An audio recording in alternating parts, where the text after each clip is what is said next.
But I'm going to ask each of our distinguished members here to give 3 or 4 minutes of remarks on what they think the importance of 2014 was. And I know that Congressman Palmer has to take off here in a few minutes for a committee meeting, so we'll start with him. Thank you, Tim. Pretty exciting after 25 years in the think tank business to be back here with the Heritage Foundation and talk a little bit about what I think my campaign was about to begin with. And on the campaign trail, I would talk to people and tell them that I do not blame liberals for the condition of the country.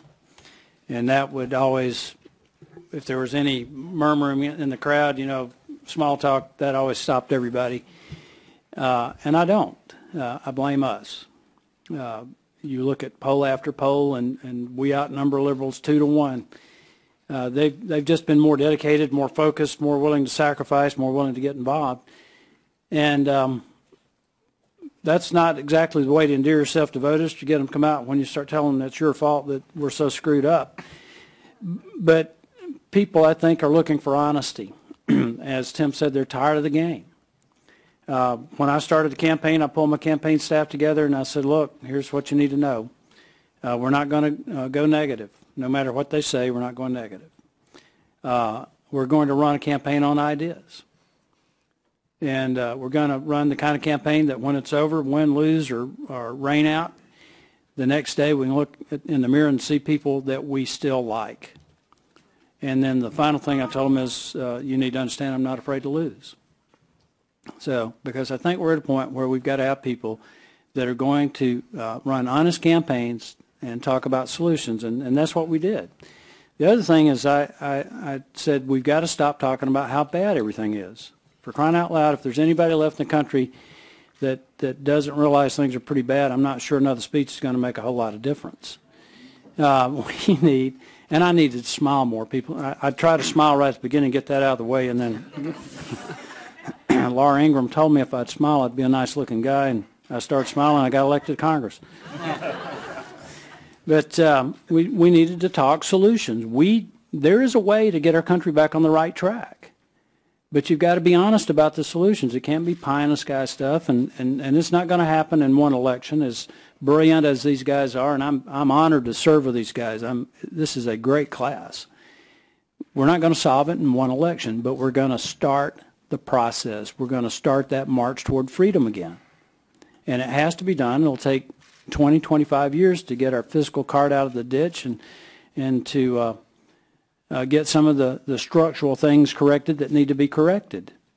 So I wanted to be honest about present solutions, be honest about the timeline. And then the other thing is that we need to inspire people.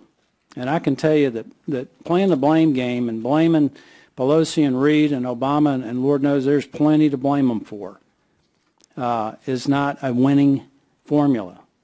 This idea that Congress is broken and that they wanted bipartisanship and stuff, that's not a winning message.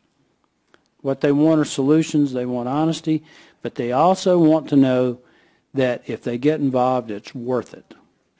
It's hard to get people to charge a hill or hit a beach if they don't think the objective is worth it.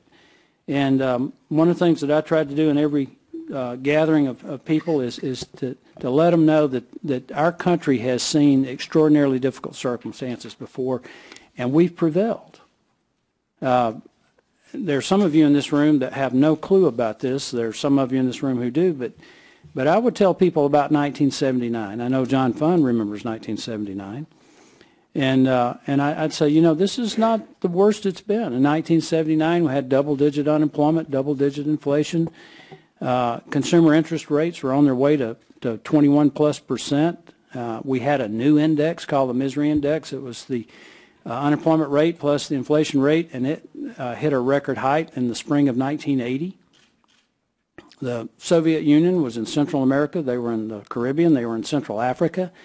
And honest conservatives on both, conservatives and liberals both thought that the Soviets very likely would win the Cold War. They were also, by the end of the year, they were in Afghanistan. We had 52 Americans being held hostage in our embassy in Tehran. And Jimmy Carter introduced a new word into the political lexicon, malaise. And literally people thought that the United States had seen her best days. But I tell people that's not all that was happening in 1979. There was a guy named Reagan running for president, turns out successfully so. In May of 79, Margaret Thatcher got elected prime minister. And in June of 79, Pope John Paul II went back to his native land of Poland.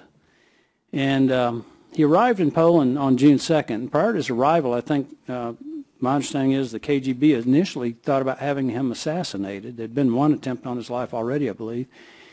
But they changed their mind. Instead, they pumped atheism into the school system and tried to muzzle Polish media to limit the number of people who would know he was there. But when he arrived on June 2nd and took his motorcade into Warsaw, by the end of the day, more than 1 million people had gathered, and they were chanting, "We want God." You know, light will always pierce the darkness. We need to remind people of that. On June 10th, he held a mass outside the city of Krakow in Blany Field, and somewhere between 2 and 3 million people appeared. And he told those people, "You must be strong with the strength that faith gives." He said, "You must be strong with love, which is stronger than death." He said, "Therefore, there is no reason to fear." At the end of his homily, he said, "So I beg you, never lose your trust. Do not be defeated. Do not be discouraged." Peggy Noonan wrote a wonderful articles in the Wall Street Journal to eulogize Pope John Paul II after his death, and said that at that point many historians believed that the fall of the Soviet Union was inevitable. But that's not the rest of the story. Almost 8 years to the day later, on June 12, 1987, Ronald Reagan stood outside the Brandenburg Gate and said, "Mr. Gorbachev, tear down this wall." Now, what's the point? 17 months later, it's down. If I or any of these colleagues of mine or any of you who were living at that time had gone anywhere in the United States in 1979 and said in 10 years we'll be in the middle of the greatest economic expansion the world's ever seen and the Iron Curtain will be down, people would have thought we were crazy. But the whole world was changing. I believe it's changing again. And this is what I tried to tell people. The whole world is changing. You can either be a part of it or you can miss it. And I'll end with this. And I believe it was his last major speech that Reagan made was to the Republican Convention in 1992 in Houston. And he quoted a guy named James Allen, who had written in his diary that most thinking people believe America has seen her best days. He wrote that July 26, 1775. The whole world was changing right in front of Mr. Allen, and he missed it.